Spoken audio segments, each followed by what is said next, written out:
mediasının baş xəbərlərini IŞİD haqqında yeniliklər tutur. Birləşmiş Ştatların başçılıq etdiyi koalisiya qüvvələri bu qruplaşmaya qarşı hər nə qədər havadan hücumlar etsələr də bir nəticə əldə olunmurdu. Elə buna görə də koalisiya qüvvələrinin qurudan hücuma keçməməsi onları əsas təhlil hədəfinə çevirirdi. Amma aldığımız məlumata görə son sutka ərzində IŞİD-ə hədəf alan avia zərbələr terrorçuların geri çəkilməsinə zəmin yaradıb.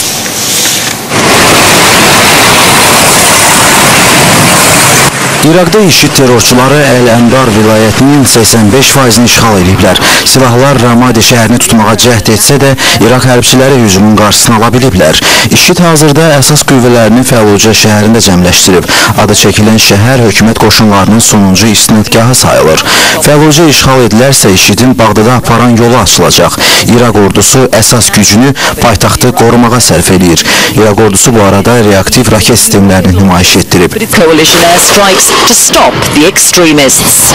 Suriya-Türkiyə sərhədində Kürd özünü müdafiə qüvvələri 2 strateji məntəqəni IŞİDdən geri alıb. IŞİD qruplaşması hələ də Kobani şəhərinin yarısını nəzarətdə saxlayır.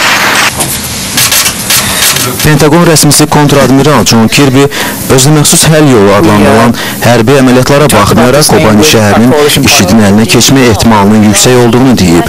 Son 2 gündə Suriyanın Kobani şəhərinə koalisiya qüvvələri 40-a yaxın aviə zərbə endirib və bunun nəticəsində xeyli sayda IŞİD döyüşçüsü məhv edilib.